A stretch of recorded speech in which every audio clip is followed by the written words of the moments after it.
This is the MCTV Weekday Update. Good afternoon and welcome to the MCTV Weekday Update. I'm Daniela Contreras. And I'm Bamber Chalker. Last night, during a conference meeting, the Texas Tech's Board of Regents approved a 3.9% increase on tuition and fees. In a statement, President Dwayne Nellis said the increase is necessary for resources in faculty, staff, and quality education. The increase will be implemented in the 2014-2015 academic year, but it will rank the third lowest tuition rate among the Big 12 conference members. April is Sexual Assault Awareness Month, and according to the CDC, 1 in 6 women and 1 out of 33 men are victims of sexual assault. Reporter Lucinda Holt went out on campus to see how aware Tech students are about this issue. With events lined up, students and staff are taking a proactive approach to the silent topic of sexual assault.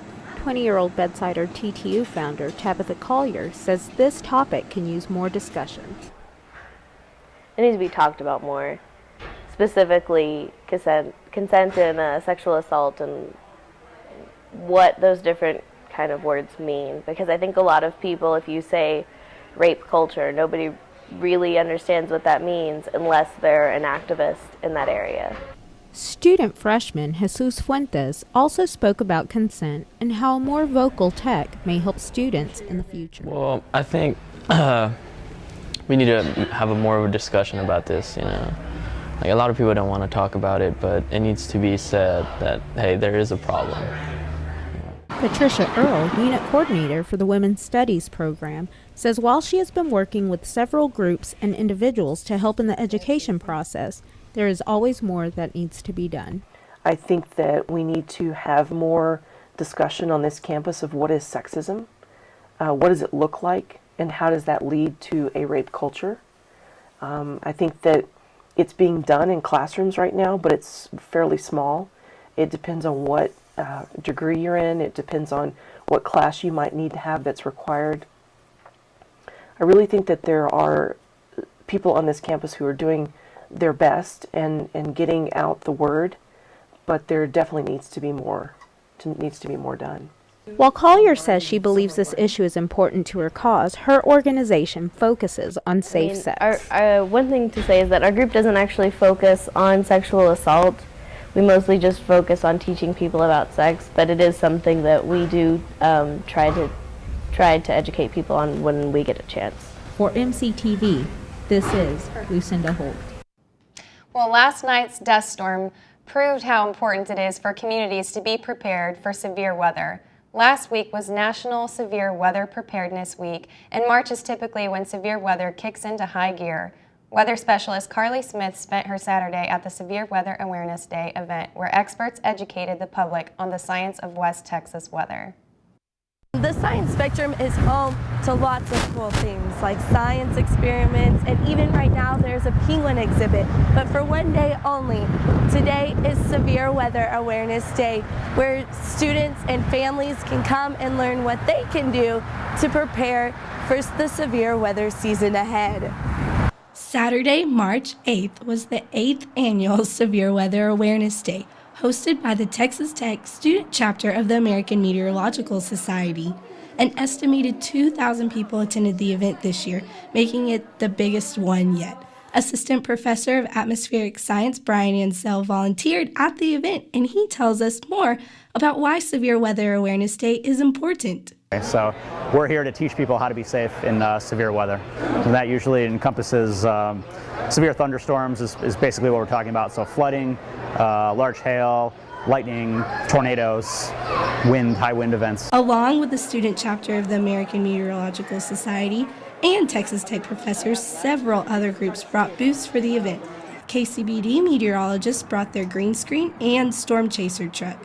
Co-president Timothy Cermak told me which demonstrations were his favorite. Well, we do have a Tesla coil demonstration right behind you, and then we have a tornado simulator about 7 feet tall in the back. We crush cans with the atmosphere using some hot plates and ice water.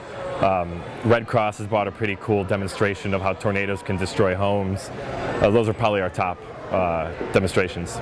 There were also several crafts for kids, and Dalton Walker showed me how a cloud forms. When you have a high over you, it's going to be pretty sunny, but when he lets all of this air out, after he gets done pumping it,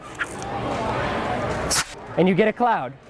In case you couldn't make it to the Science Spectrum on Saturday, Timothy explains what you need to know to be prepared for severe weather. They should know that they always have to have an action plan ready. Tornadoes and severe weather in general can form very quickly and without any warning. So as much as we try to deliver a warning to the public, they should always have an action plan ready and practiced so that once they receive that warning, they can take it into action and they can get to safety as fast as possible. For MCTV, I'm Carly Smith. Spring break is around the corner, so hopefully the weather will warm up. Let's take a look at the 3-day forecast to see what we can expect from the weather this week. Today we have a high of 59. Tonight the wind will finally calm down and temperatures will drop to the lower 30s. Sunny skies will keep temperatures rising with a high of 66 tomorrow and a low of 40 degrees on Friday. The weather looks promising this week, which is good news for our sports teams. Yes, it does, and Texas Tech's teams have been causing some buzz this past week. Let's take a look at the latest in sports. Batting up and swinging through some school records this season is the Red Raiders baseball team. Continuing their winning streak last night, the team won 6-0 over Abilene Christian University. They have now won 13 home games in a row, which makes it the longest home game winning streak since 2002. The baseball team is the first in the Big 12 this season to reach their 15th win. For the first time since 2005, the team has been ranked in the top 25 4 consecutive weeks now. This Friday night, they will leather up in their conference, play against Baylor. The Red Raider basketball team is making some moves of their own. Last Saturday, Tech beat Texas 59-53, making their overall winning record this season, 14-17. Tonight, the team will be traveling to Kansas to play in their Big 12 first-round game against Oklahoma State. The game will start at 6 p.m. and will be broadcast live on KMYL Channel 14 or Channel 6 for local Sunlink subscribers. If you didn't hear the latest football news over the weekend, don't worry, we have the update right here. A 5-star quarterback, Jarrett Stidham, announced he wants to make a commitment to Texas Tech for the upcoming football season. Stidham picked Texas Tech over heavyweight football teams like Alabama, Texas, Baylor, and more. This is easily Cliff Kingsbury's biggest recruit of the season. That's all for the MCTV Weekday Update. Be sure to check ttuhub.net every day for more news, and we'll see you tomorrow.